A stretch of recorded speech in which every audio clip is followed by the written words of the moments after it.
Zaradi posredovanja delavcev Tošakova znova na zatožni klopi. Srednjo elektroračunalniško šolo izločili iz šolskega centra. Mariborski Stari most praznuje 100. rojstni dan. Pozdravljeni.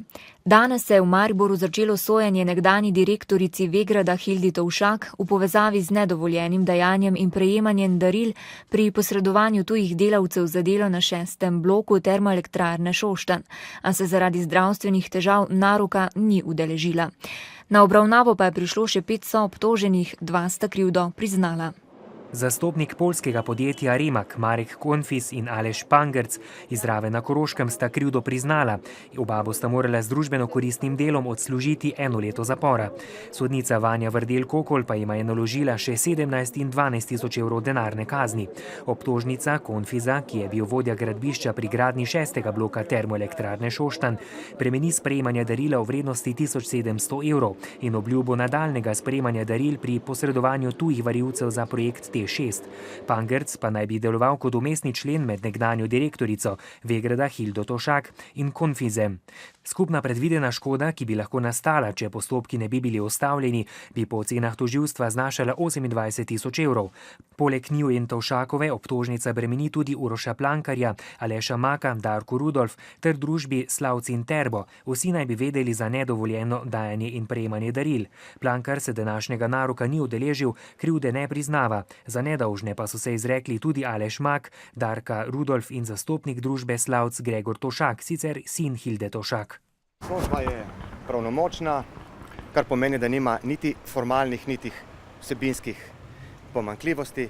Priznanje krivde 2 obdolžencev bo zagotovo pripomoglo k pocenitvi in skrajšanju kazenskega postopka.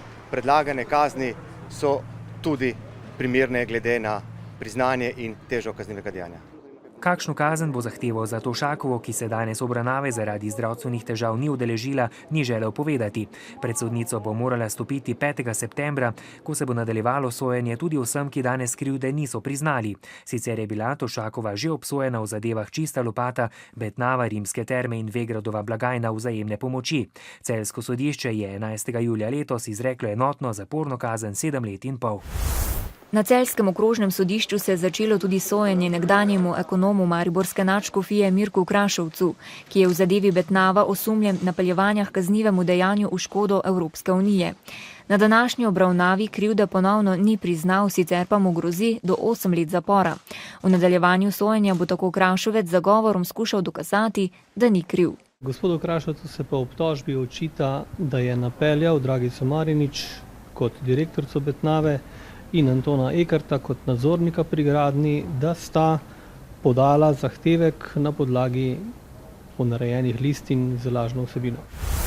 Na včerajšnjem sestanku vodstva SLS-a in Mariborskega mestnega odbora so predstavniki stranke članom županove liste Franca Kanglerja postavili ultimat. Če je direktorica javnega stanovanjskega medobčinskega sklada Tanja Vinžiš-Furman, nekdanja podžupanja Astrid Bah ter mestni svetniki Jožef Škof, Boris Rožman in Tomaž Barada v 8 dneh ne izstopijo iz liste prejšnjega župana, bodo izključeni iz stranke SLS. Stranka zahteva tudi umik svojega imena z liste bivšega župana. Mariborska srednja elektro- in računalniška šola bo s 1. septembrom, potem ko je bila 8 mesecev pridružena šolskemu centru Maribor, znova samostojna. Tako je na predlog izobraževalnega ministrstva odločila vlada, saj ni prišlo do predvidenega znižanja stroškov poslovanja posameznih šol. Spomnimo, racionalizacije mreže srednjih šol po vsej Sloveniji se je šolsko ministrstvo lotilo v okviru prejšnje vlade. Tako so junija lani vodstvo, učitelji, dijaki in starši na mariborski srednji elektro- in računalniški šoli prižigali sveče v protest proti združitvi šolskim centrom. A kmalu se je izkazalo, da je bila združitev 1. januarja letos prenagljena in povsem nepotrebna. Zgodilo se je v bistvu to, na kar smo že od vsega začetka opozarjali, da to združevanje ne bo prineslo racionalizacije oziroma varčevanja. Šole moramo delovati v skladu z normativi in standardi in če se teh normativov držimo, potem varčevanja ne more biti. Največja srednja šola v Podravju z več kot 800 dijaki po uradnih podatkih nima težav z vpisom, odvečnimi kadri ali pomankanjem denarja. Na to je opozarjal tudi dolgoletni ravnatelj Ivan Ketiš, po skoraj 30 letih vodenja šole, lani upokojen po novem zakonu. Jaz sem seveda navdušen, ampak ne zato, ker sem morda jaz uspel ali moja naslednica, ampak predvsem zato, ker se bo lahko šola normalno razvijala, uresničevala svoje srednjeročne in dolgoročne načrte. Ketiš je sedaj še trdneje prepričan, da je šlo za dvojna merila šolskega ministrstva. Kar zadeva dvojna merila, je pa tako, saj veste. Šolo v Kranju so izločili iz centra z istimi merili, s katerimi smo mi nasprotovali združitvi. Direktor šolskega centra Maribor Drago Kamenik odločitve vlade danes za našo televizijo ni želel komentirati. Dodaja pa, da v šolskem centru ostajajo srednja strojna in lesarska šola ter višja strokovna šola s programi z področja lesarstva, oblikovanja in strojništva. Potem, ko je šolsko ministrstvo občini Ptuj in vodstvu tamkajšnje šole za otroke s posebnimi potrebami pred dnevi sporočilo, da ni denarja za nadaljevanje gradnje nove prepotrebne šole, so se tamkajšnji zaposleni po velikem razočaranju hitro organizirali in se odločili, da bodo kar sami postorili tisto, kar je mogoče. Danes zjutraj so tako okolico šole, običajno zapolnjeno z avtomobili, začeli spreminjati v otroško igrišče. 4 moški in kakih 50 žensk zaposlenih na ptujski osnovni šoli za otroke s posebnimi potrebami se ne da. Prepričani, da si tudi njihovi otroci s posebnimi potrebami zaslužijo vsaj malo lepega v življenju, kar sami šolsko parkirišče spreminjajo v igrišče. Če je to treba, pol je to treba. Jaz mislim, da si vsi otroci zaslužijo eno igrišče. Pa če ga bomo pač mi naredili z pomočjo vseh ostalih, bomo pač mi naredili. Vam ni težko? Ne. Otroci rabijo prostor, če ni drugo, da se vse malo sprehodijo in da začutijo malo zraka, in kar jim zagotovo v šoli primanjkuje. S pomočjo Združenja poklicnih gasilcev Slovenije bomo postavili senzorno pot, na kar bodo v naslednjem tednu še pripeljali igrala. Da več kot 100 let stara stavba, ki so jo lani večinoma s prostovoljnimi prispevki in delom nekoliko popravili, za otroke s posebnimi potrebami ni več primerna, se kot kaže zavedajo le dobrosrčni posamezniki. Pleskar Branko Goričan je po lanskem brezplačnem pleskanju notranjosti zdaj šoli pomagal še do barv za igrišče. Brez firme JUP ne bi šlo tega, oni so donirali to barvo, seveda poznajo, me vejo, za kaj se gre, in težko je zdaj že toliko materijala spraviti iz firme ven na Ptuj. K sreči imajo vsaj še nekateri srce odprto tudi za druge. V Dobrovniku so obrali prve slovenske papaje. Okrog 60 plodov tega okusnega tropskega sadeža so uspeli pridelati v tropskem vrtu podjetja Ocean Orchids, ki se sicer ukvarja z gojenjem orhidej. In to na območju, ki ga je letos prizadela katastrofalna suša. V Dobrovniškem 1500 kvadratnih metrov velikem tropskem vrtu gojijo čez 300 različnih eksotičnih rastlin. Poleg ananasa, banan, karambol, vanilje in drugih so posebej ponosni na papaje. V poldrugem letu je iz semena pognala zdaj 6 metrov visoka rastlina, ki je letos prvič obrodila. Danes so obrali prvi plod. Vitaminska bomba, not imate tudi popru, podobna zrna, ki delujejo tudi, bom rekla, zelo pozitivno na organizem. Pokušine eksotičnega sadja so bili deležni naključni obiskovalci tropskega vrta. Schmeckt gut. Schmeckt gut, ja. Wissen Sie, was das ist? Papaja. In kaj je posebnost prekmurskih papaj? Njihova posebnost, ja, gospod, drugače bi jih našli samo v tropih oziroma v tropskem, subtropskem podnebju. Ga je pa že Krištof Kolumb imenoval sadež angelov, tako da mislim, da to že marsikaj pove. Tropski vrt je zrasel na prodnati prekmurski zemlji, ki je bila letos zaradi suše še posebej skopa s pridelkom poljščin, posebej koruze. Nas suša v preteklih mesecih ni prizadela. Mi z deževnico dovolj vode zberemo in ta pomladanski deževni del leta je za nas pomenil, da smo si nabrali zaloge in nas ponese preko suše gladko. Prihodnost ni v papajah, prihodnost je v rastlinjakih in v zelenjavi, v krasnem cvetju v rastlinjakih. In če soditi po največjem slovenskem rastlinjaku s paradižnikom, ki so ga postavili v bližini tropskega vrta, je vse več tistih, ki se tega dejstva zavedajo. Drama Zapiranje ljubezni francoskega dramatika Pascala Rambera, ki jo nocoj premierno uprizarjajo v Mestnem gledališču Ptuj, je zaporedje dveh monologov, dokončni obračun in prekinitev ljubezenske zveze. Tema ljubezni, ki jo predstavi vsakdanja sodobna, na drugi strani vključuje najznamenitejše ljubezenske mite literarne in kulturne zgodovine, od Tita in Berenike, Antonija in Kleopatre, Tristana in Izolde do Romea in Julije. Ja, igram Pijo in imam neke točke s to Pijo, ampak imam tudi občutek, da iz mene kakšne erinje letijo, no? Ali pa Medeja, ali pa vse to, kar je potencirano, še potencirano. Mislim, da je prav lepota našega dela in lepota tega teksta in materijala, s katerim se ukvarjamo, to, da je treba to spustiti. In spustiti vse in usmeriti v prostor, usmeriti do ušes vse to, kar smo pokopali v globinah, nakopali v globinah sebe.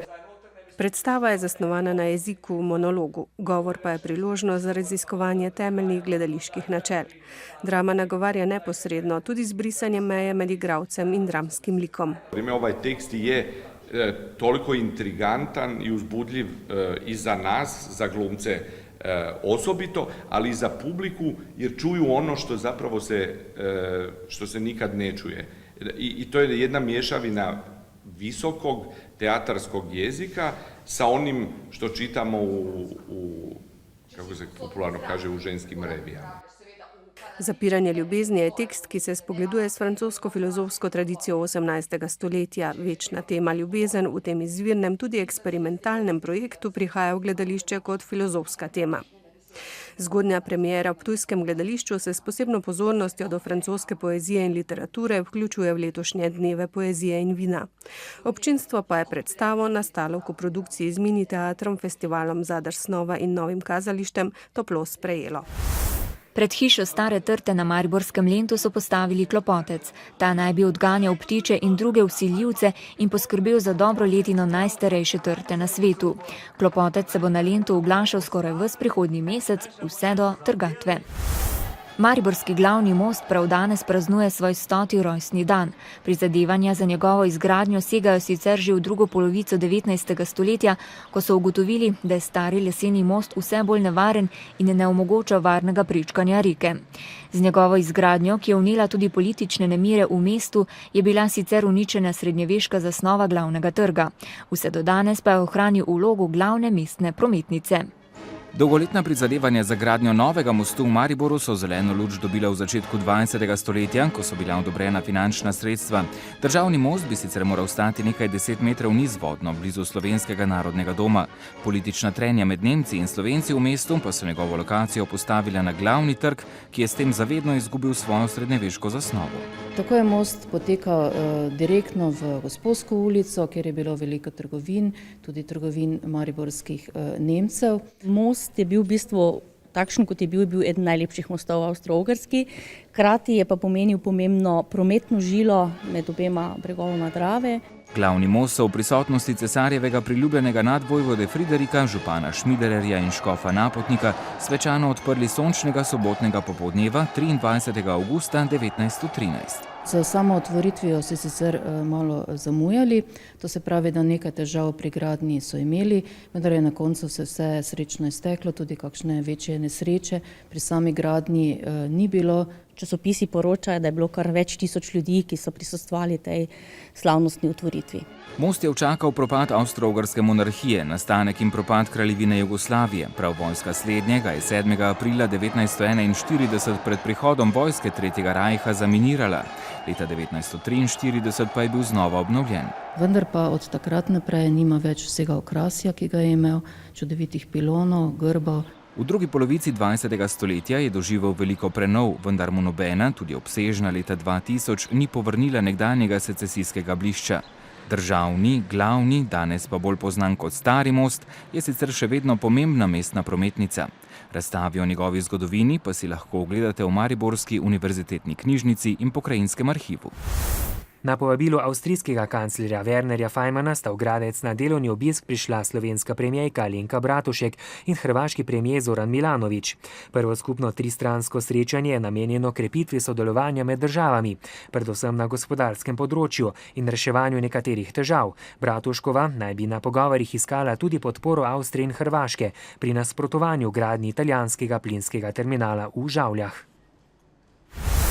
Zveza svobodnih sindikatov Slovenije skrbi namen vlade, da se pri novih ukrepih za ureditev javnih financ dotakne tudi pokojnin.